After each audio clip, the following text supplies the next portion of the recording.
friends, it's Sunny. Welcome. So if you're new to my channel, just a little background on who I am. I'm a professional ballroom dancer. I've been dancing most of my life.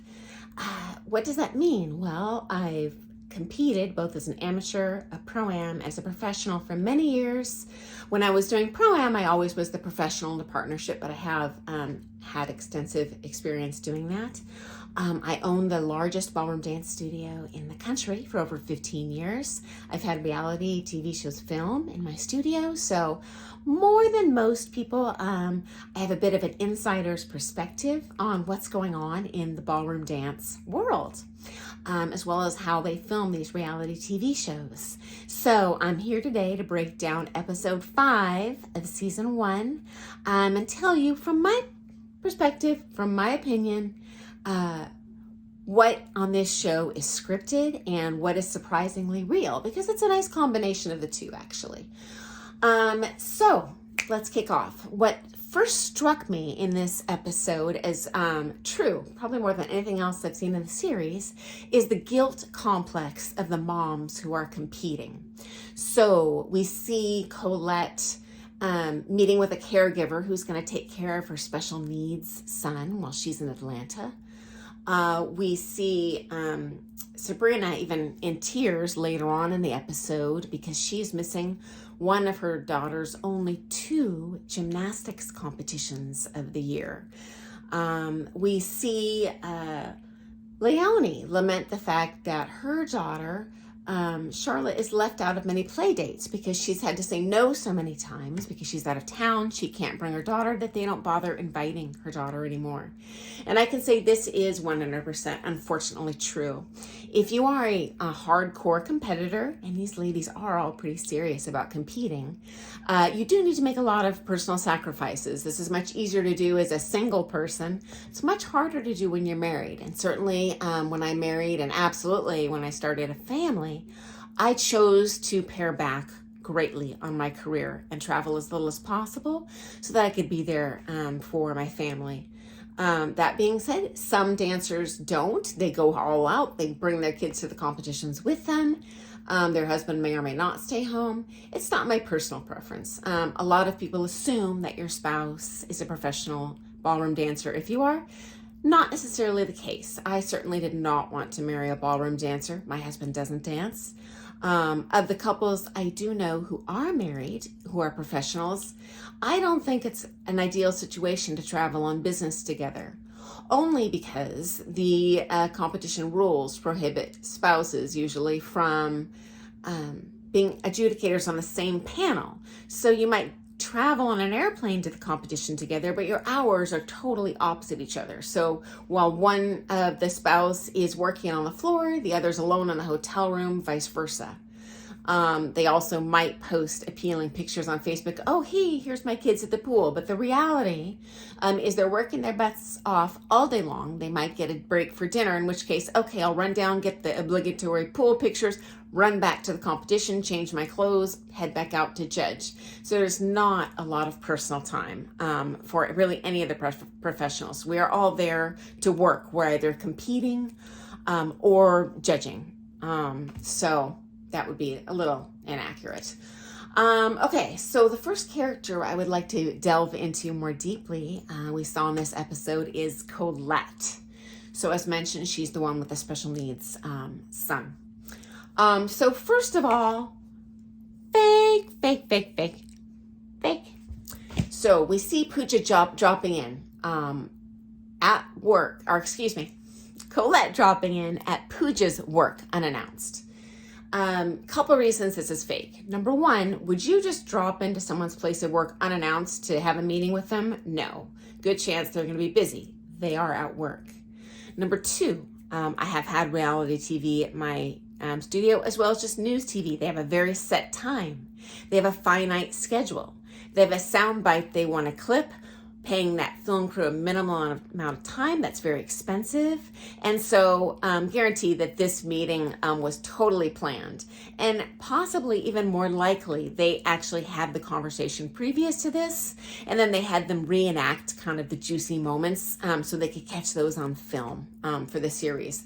Although it is real that there could be a little bit of tension between Colette and Pooja, because as Colette said, Pooja stole her partner, or Christian, her ex-partner, dumped her for Pooja. So that could be awkward. And so the heart of that meeting probably was true. She might have got together just to kind of say, hey, I'm not mad at you.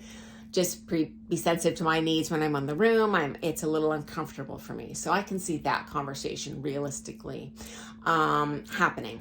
Okay, in this little lunch conversation, we also learn that Colette danced with Christian for 2 years in the International Latin. She says that she kind of had first dibs on Christian because she's the more senior one, because she's been doing Latin with Christian for 2 years. Then we learn that Pooja has danced with him for 5 years, albeit in the American rhythm, probably other styles, although they don't mention that. So technically, if what Colette says is true, reality check, you're the not senior one, so she would win. Although that's not really how partnerships are selected. I mean, the pro obviously has reasons to select Pooja that are outside of she's been dancing with me longer. We also learn that Pooja's 2 sisters and mom also dance with Christian. So he has a huge financial vested interest in making Pooja and her family happen. It's possible, depending on how many lessons they take, that could be over half his income. He's not going to walk away from that to dance with one Colette when he can have 4 Poojas and family. So that gives us a little more insight into why that partnership split up and why he chose Pooja over Colette. We do see them later in this episode meet up as a group at a bar at the competition. And this actually is real. Maybe that exact incident didn't happen, but it does happen. You get together with your friends, whether those be other pro friends, other amateur friends, people who dance at your studio, people that take from the pro you take from, and you have fun talking together. What is odd, what I wouldn't see happen, that I believe was scripted for this show, I strongly suspect, is that Christian, who is the partner who dumped Colette, is there at the bar along with Colette and her new partner. This is very awkward. Like they say in the show, this is totally accurate. It is just kind of like meeting up with an ex-boyfriend. You really often need kind of a separation time to emotionally separate from that split up. Because that's hard. You've invested a lot of time in that partnership. We also hear, and this is very interesting, Colette says, I can't believe that Christian totally blew me off, didn't even say hi to me. It just makes me feel like my relationship was transactional. And I have news for you. It was transactional. That's real. I know it's very painful to hear that. And professionals often cultivate personal relationships with their clients, like many salespeople or service industry people do. That's part of how you create loyalty and fun in your lesson. But the reality is, for your pro, this is a transactional relationship. This is a job for your pro. And they definitely see you as a client. There are many pros that are very kind to their students, whether or not they take lessons from them and remain friends with them, but most of the time it is transactional. Also true. Colette mentions her partner as, well, he's Eastern European, so he's a little more curt and less emotionally supportive than my previous partner. And I've actually found this, in my experience, to be real. Not to typecast an entire, nationality of people, but the reality is, overall, I do see that the Eastern European professionals are much more curt and cold and very professional with their students versus the Western European American pros, who tend to be a lot more personal, touchy-feely, supportive emotionally on and off the floor, give them a hug. And the Eastern Europeans tend to be more hardcore, results oriented. And hey, I don't care how it feels, stick to it, work through it, work hard. I'm not saying either approach is right or wrong. Certainly different coaching approaches work best for different amateurs. But Colette, it is real. She's probably preferring the way that more supportive role that Christian took when they were partners.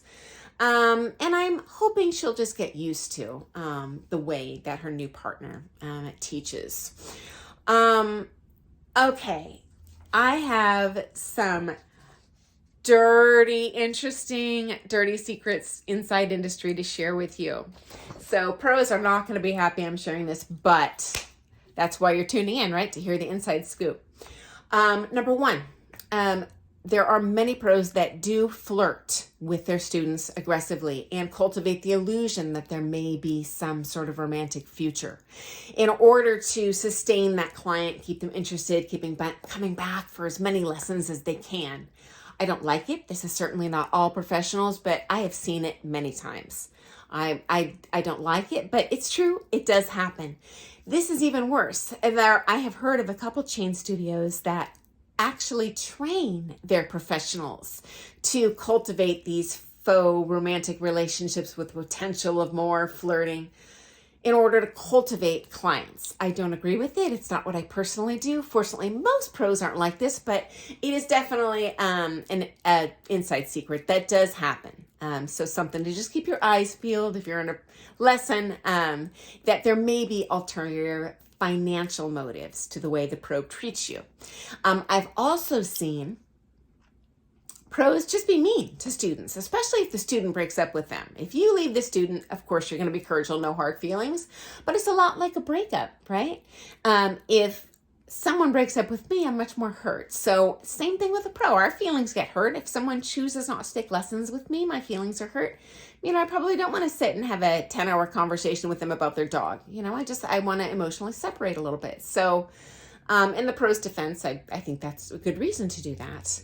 Another dirty secret, I have seen, unfortunately, punitive judging. So if a couple or a person chooses to break up with a pro and not take with them anymore, and the professional's judging that competition, unfortunately, I have seen them mark that couple significantly lower than they should be because they're angry that they are not their students or that they didn't like their lessons, whatever. Again, I don't like it. It's not that common, but I'm just sharing it because I have seen it happen more than once. Okay, so next up, let's delve into Sabrina. So Sabrina is that slender Jewish lady who, in my opinion, is a little bit catty in the show. I don't know if she is in real life. This may be scripted for the show, but she definitely makes the most cutting comments. So here's something that came up interesting that is 100% real. Sabrina talks about, she gets together with her sister and her sister comments on her very low cut, blouse and crop top, like, whoa, that's revealing. And in a nutshell, yes, ballroom and Latin dancers do have their own unique fashion sense. On the dance floor, the style, as Pooja comments on, it's more burlesque than prom. So very over-the-top makeup. If you want to see me sport that sometime in a video, I can certainly do comp makeup for you. As a matter of fact, I did post a video a few years ago for my students, if you look that up on my channel, of how to do your competition makeup. Anyway, the clothes are very over-the-top, very fitted, very revealing, lycra. The makeup is very over-the-top. It's dark, dramatic, brights. The hair is very styled and sleek and rhinestones and flowers and all sorts of crazy stuff, feathers glued into it. And so that does bleed over into our personal lives and the way we present ourselves there. And certainly if you're a teacher in a dance studio, it's part of what I love about teaching is I get to just go crazy with my fashion and be as sparkly as I want to be. Okay, so if you're more interested in learning about that ballroom costumes and how we dress on and off the floor, because it is its own unique subculture off the dance floors too. There's a couple books I recommend written by Jonathan Marion. You can get these on Amazon. I'm not getting a kickback for mentioning these books. I've read them and I thought they were very accurate and insightful. Number one is called Ballroom Dance and Glamour, again by Jonathan Marion, Marion. And another called Ballroom Culture and Couture, and again by Jonathan Marion, Ballroom Culture and Couture. So if you want to learn more insider stuff about what goes on in dance studios and competitions and what we wear, definitely check those out. And then finally, not accurate. Sabrina describes her dress as it's her first fur dress. And just a casual observation, it's actually not fur, just so it's probably hard to tell just with the brief glimpse you get in this TV show, but they show her costume. Those fur bits are actually made of ostrich feathers. And right now that's really trendy, even in the Latin costumes. Those trends change over time. So sometimes feathers are in or out, but we almost always use ostrich feather trim, very long, very fluffy. It makes the gowns flow up in the air and look very dramatic, emphasizes the dance as well. So her new costume that you see is actually ostrich feather trim. So I'm getting past that 15-minute mark, so I'm going to cut it off here, and I'm going to make a part 2 reviewing episode 5 of the season 1 Dancing Queens. Thanks for joining me. I'll be back in a jiffy. Bye.